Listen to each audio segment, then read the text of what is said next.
Leonardo da Vinci, do sensível ao inteligível Virgem dos Rochedos, apresentação de Vladimiro dos Santos. Na pintura renascentista de Rafael à Escola de Atenas, Leonardo da Vinci é representado como o filósofo Platão. Esta representação define Leonardo da Vinci como um grande filósofo platônico, cujas teorias irão ter impacto na forma de construção dos seus quadros.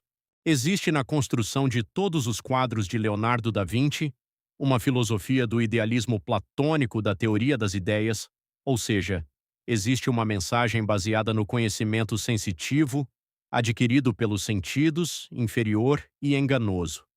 E existe outra mensagem baseada no conhecimento inteligível, adquirido através do estudo científico, racional e lógico, que é superior e que permite o nosso acesso ao ser e à essência de algo, ao contrário da aparência, que pode enganar-nos.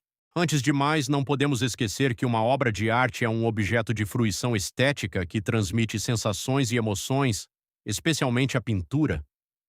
No entanto, no século XX, Heidegger, filósofo alemão, diz-nos que é necessário, ao interpretar obras de arte, desdobrar o pensamento do artista no momento da criação da sua obra. Assim, devemos buscar a verdadeira essência, analisando cuidadosamente cada detalhe da produção e perguntando à obra o que ela é e como ela é. Mas será que é possível uma mesma obra transmitir fortes sensações e emoções e, ao mesmo tempo, conter um forte pensamento filosófico, humanista, crítico ou histórico sobre a sociedade em que vivemos? Este é o mistério das pinturas de Leonardo da Vinci. A pintura é especialmente perigosa aí onde o pensamento é menos poderoso, ao nível da sensibilidade e das paixões. Pellegero, 2013, página 307. Segundo Platão, sob o seu encanto somos incapazes de discernir ciência e ignorância, realidade e ficção, verdade e aparência. Na medida em que somos demasiado sensíveis às formas e às cores, às fábulas e às modulações da luz, as imagens na pintura têm o poder de reduzir-nos a uma posição de total passividade. Ora, sabemos que é na passividade do espectador ao ver obras de arte que reside o perigo do jogo da ilusão, engano, encantamento e alienação. Irrealidade, irracionalidade e passividade conjugam-se assim na produção e na contemplação das imagens da pintura, fazendo do olhar o oposto de conhecer e o oposto de agir, uma aceitação acrítica das aparências. Pellegero, 2013, página 308. Frases de Leonardo da Vinci. A pintura é uma coisa mental. Aos que veem, aos que não veem, aos que veem quando lhes é explicado. A pintura é feita de muitos e pequenos pormenores, mas ela, em si, não é nenhum pormenor. Pintura à Virgem dos Rochedos, o que é dito atualmente. Este assunto relaciona-se com um acontecimento não bíblico que se tornou parte da tradição medieval da viagem da Sagrada Família ao Egito.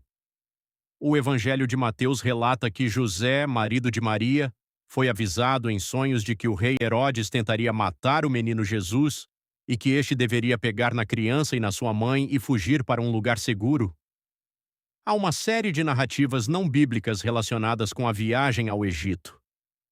Uma delas diz respeito ao primo de Jesus, João Batista, cuja família, tal como a de Jesus, residia na cidade de Belém, onde se iria realizar o massacre dos inocentes. Segundo a lenda, João foi escoltado até ao Egito pelo arcanjo Uriel e encontrou a Sagrada Família na estrada. Vamos a seguir analisar a pintura e ver como Leonardo aproveita todos estes símbolos espirituais para levar o espectador às sensações e emoções, enquanto no inteligível subverte todos estes valores para expor a razão do seu pensamento filosófico, humano e histórico. Pintura à Virgem dos Rochedos. A minha conclusão. Temos de dividir a pintura em dois temas.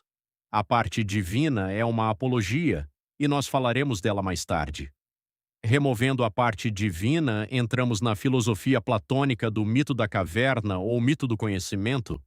Irei explicar de seguida conselho que parece ser tolo, ver só com o olho esquerdo, dá mais profundidade e realismo, e talvez vejam as diferentes camadas. Mito da caverna ou mito do conhecimento. Imagine que existem homens presos desde a infância, numa espécie de uma caverna, num lugar subterrâneo, escuro, com apenas uma entrada para a luz que vem de uma fogueira localizada fora da caverna. Os homens estão acorrentados e não podem se mexer, nem mesmo virar o pescoço para o lado. Tudo o que eles fazem é olhar para uma parede em frente a eles. Nessa parede, eles conseguem ver somente sombras projetadas feitas pelos amos da caverna por cima de um muro, devido a uma fogueira que está atrás deles.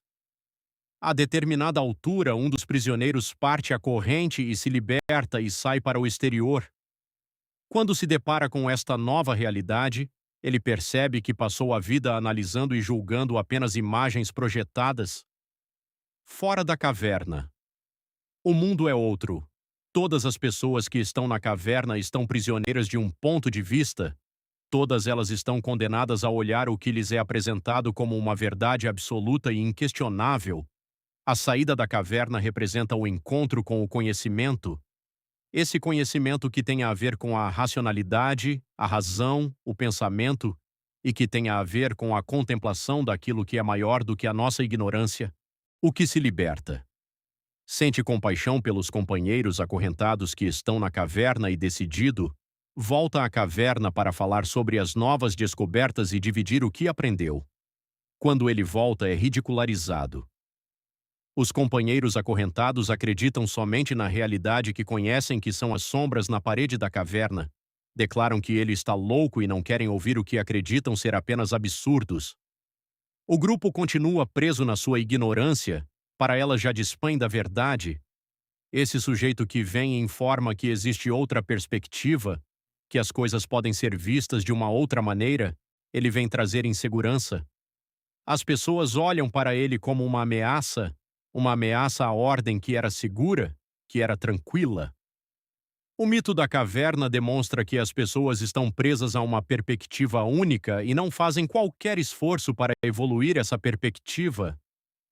Hoje é que estamos a viver de facto na caverna de Platão, porque as próprias imagens que nos mostram a realidade é uma maneira de substituir a realidade. Nós vivemos no mundo a que chamamos audiovisual e estamos efetivamente a repetir a situação das pessoas aprisionadas na caverna de Platão, sentados no sofá e olhando em frente, vendo sombras e acreditando que essas sombras são uma realidade. Foi preciso passar todos estes séculos para que a caverna de Platão aparecesse finalmente num momento da história da humanidade que é hoje e vai ser cada vez mais. Mito da caverna ou mito do conhecimento. Ao olharmos para a pintura durante 500 anos, ficamos prisioneiros da caverna, olhando para as sombras, embora neste caso não sejam sombras, mas sim reflexos na água das formações rochosas que estão à volta do plano de água. Cada prisioneiro foi desenvolvendo a sua história baseado numa realidade que afinal é um reflexo. Durante 5 séculos foi-nos dito que estávamos a olhar para uma gruta, daí o nome do quadro, Virgem dos Rochedos. Não há nenhuma gruta. Tudo o que parece rochoso é um reflexo na água. É tudo um reflexo na água. O que existe é um pano de água que começa na base do quadro e cobre todo o quadro. Indicações para a observação da obra. A perspectiva é olhar para baixo e para a superfície da água ao mesmo tempo. Toda a imagem é um reflexo na água, exceto a folhagem que está na superfície da água. Todos os riscos brancos representam a superfície da água. O reflexo das rochas naturalmente apontam para baixo. Para ver melhor, force a imagem para baixo e na horizontal, veja só com o olho esquerdo. A perspectiva é olhar para baixo e para a superfície da água ao mesmo tempo. Toda a folhagem flutua em cima da água. Todos os riscos brancos representam a superfície da água. As rochas são reflexos, estão por baixo da água. As rochas estão a apontar para baixo na vertical. Tente observar só com o olho esquerdo. A pintura está feita numa tridimensionalidade. Não está pintado colocando o primeiro plano contra um fundo. Só com o olho esquerdo tentem trazer para o primeiro plano todos os riscos brancos em toda a área da pintura e tentem colocá-lo na horizontal, como se estivessem a ver a água num tanque. Andem com o olho esquerdo de um lado para o outro e ao mesmo tempo elevem o primeiro plano que são todos os risquinhos brancos e que é a primeira camada da pintura.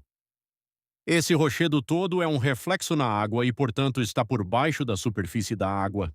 A perspectiva é olhar para baixo e para a superfície da água ao mesmo tempo. Toda a folhagem flutua em cima da água. Todos os riscos brancos representam a superfície da água. As rochas são reflexos, estão por baixo da água. As rochas estão a apontar para baixo na vertical. Tente observar só com o olho esquerdo. A perspectiva é olhar para baixo e para a superfície da água ao mesmo tempo. Toda a folhagem flutua em cima da água. Todos os riscos brancos representam a superfície da água. As rochas são reflexos, estão por baixo da água. As rochas estão a apontar para baixo na vertical. Tente observar só com o olho esquerdo. A perspectiva é olhar para baixo e para a superfície da água ao mesmo tempo. Toda a folhagem flutua em cima da água. Todos os riscos brancos representam a superfície da água. As rochas são reflexos, estão por baixo da água. As rochas estão a apontar para baixo na vertical. Tente observar só com o olho esquerdo. A pintura está feita numa tridimensionalidade. Não está pintado colocando o primeiro plano contra um fundo. Só com o olho esquerdo tentem trazer para o primeiro plano todos os riscos brancos em toda a área da pintura e tentem colocá-lo na horizontal, como se estivessem a ver a água num tanque. Andem com o olho esquerdo de um lado para o outro e ao mesmo tempo elevem o primeiro plano, que são todos os risquinhos brancos e que é a primeira camada da pintura. Esse rochedo todo é um reflexo na água e, portanto, está por baixo da superfície da água. Não olhem segundo a perspectiva desenhada. As folhas estão em cima da água e as rochas embaixo são um reflexo. Olhem segundo a perspectiva desenhada. As folhas estão em cima da água e as rochas embaixo são um reflexo. Olhem só com o olho esquerdo. Conclusão do mito da caverna. Apesar da dificuldade de observar a superfície da água, dada a forma sublime da técnica de pintura de Leonardo da Vinci, podemos concluir que a sua intenção é, mais uma vez, chamar a atenção para o facto de que o único conhecimento válido é o conhecimento inteligível, construído através da razão, da dialética, da ciência e da experiência, obtido através de muito estudo e que nos permite aceder à essência das coisas, ao contrário do conhecimento sensível, adquirido através dos sentidos, que é enganoso e errado. Fomos prisioneiros na caverna de Platão durante 5 séculos, olhando para reflexos e imaginando uma realidade, com base num kit de conhecimentos pré-fabricados por outros, sem que ninguém quisesse fazer o trabalho de pensar por si próprio e conceber as suas próprias ideias. No entanto, o filósofo está sujeito a ser morto por ter vindo mudar a calma em que vivemos, como aconteceu com Sócrates. Apologia leonardina. Agora estudaremos a apologia que representa a parte divina do quadro. O que é uma apologia? É uma expressão plástica de uma coisa, com o objetivo de que as imagens utilizadas sugiram outra coisa. É uma figura de linguagem que consiste na representação de uma realidade abstrata por meio de uma realidade concreta, por meio de analogias, metáforas, imagens e comparações. É uma representação simbólica. É uma obra de arte que representa uma ideia abstrata. É uma realização, por meio de imagens, pessoas e figuras, de ideias ou entidades abstratas. Vamos de seguida analisar as figuras divinas constantes da pintura, com o objetivo de provar que essas imagens pretendem sugerir outra coisa. Assim temos a Virgem Maria, o anjo Uriel, o menino Jesus e o São João Batista. Mas temos mais, e que são as caveiras que estão depositadas no fundo desse pequeno lago formado no fundo do quadro.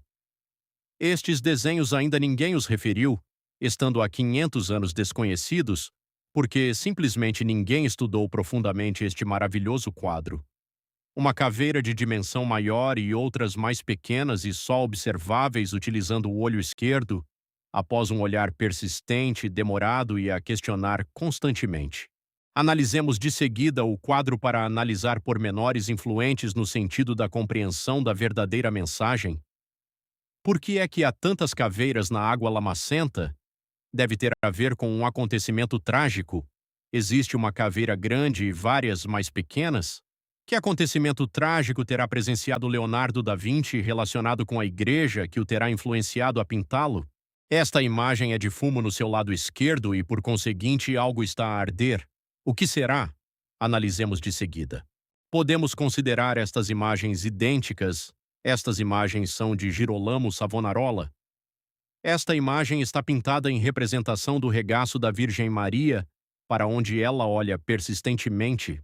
Quem foi Girolamo Savonarola? Girolamo Savonarola foi um padre dominicano e pregador na Florença renascentista, que ficou conhecido pelas suas alegadas profecias. Quando a França invadiu a Itália e ameaçou intervir em Florença, em 1494, estas profecias pareceram tornar-se realidade, e Savonarola ganhou o apoio do público para retirar os Médicis do poder e declarar Florença uma república popular. Em 1495, quando Florença se recusou a aderir à Santa Liga com o Vaticano para se opor à invasão francesa, Savonarola foi convocado a Roma pelo Papa Alexandre VI. Savonarola recusou a convocação e continuou a desafiar o Papa pregando sob proibição, declarando Florença uma nova Jerusalém, o novo centro do cristianismo no mundo, e iniciando uma campanha puritana que é recordada especialmente pelas suas recorrentes fogueiras das vaidades. Nestes eventos, obras de arte, livros e outros objetos considerados produtos da vaidade humana, do luxo desnecessário ou de natureza imoral eram recolhidos e queimados publicamente. Obras de Ovídio, Propércio, Dante, Boccaccio, Botticelli e Lorenzo di Credi, entre outros, foram queimadas nestes eventos que, por sua vez, não passaram despercebidos ao Vaticano. Como represália, o Papa excomungou Savonarola em maio de 1497 e ameaçou interditar Florença. Um pregador rival propôs uma prova em Florença em 1498 para testar a investidura divina de Savonarola, que resultou num fiasco e virou a opinião popular contra ele, sendo Savonarola preso com 2 dos seus colegas frades.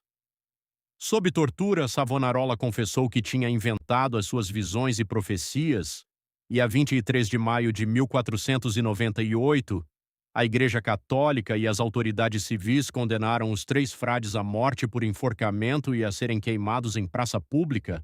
Dados os elementos recolhidos, analisaremos a representação simbólica da apologia.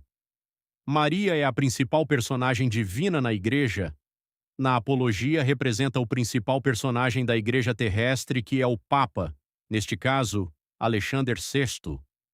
O anjo Uriel tem a ver com a sabedoria e o conhecimento, e neste caso faz a ligação da mensagem da parte superior do mito da caverna, ou mito do conhecimento com a apologia. Girolamo Savonarola é o excomungado e condenado a ser queimado na fogueira. O menino Jesus foi o fundador da Igreja terrena, por isso representa a Igreja. São João Baptista. É, neste caso, o santo padroeiro da cidade de Florença, porque foi aqui que tudo aconteceu. As caveiras representam o mal feito no tempo da República Popular de Girolamo Savonarola. A apologia leonardina. A apologia fala do facto de toda a estrutura da Igreja se ter unido para levar um dos seus para ser queimado na fogueira. O Papa Alexandre VI abençoa o anjo Uriel e toda a Igreja para que o frade Girolamo Savonarola seja queimado em Florença, e eles, apontando para o pavio, concordam com a decisão. No entanto, o anjo Uriel desvia o olhar da cena, mostrando que está ali apenas em defesa do conhecimento. Por um lado, Leonardo da Vinci pretendia denunciar o facto de a própria Igreja ter praticado este acto cruel. Por outro lado, e apoiando-se no anjo Uriel, afirma que o frade merecia tal tratamento, dado todo o mal que fez ao conhecimento, nomeadamente as fogueiras das vaidades, onde mandou queimar obras valiosas, nomeadamente os quadros dos seus amigos, Leonardo da Vinci, para quem procura conhecimento. A dialética é o meio, através do diálogo, de conhecer o que é, enquanto conhecimento verdadeiro, que se distingue da ignorância e também da opinião. Ela é sinônimo de filosofia. O filósofo é um dialético, A dialética pode, pois, ser considerada a única ciência verdadeira. Ela é o conhecimento da realidade. Quem discute alegando autoridade não usa a inteligência, mas a memória. A verdade é a única filha do tempo. Vladimiro dos Santos.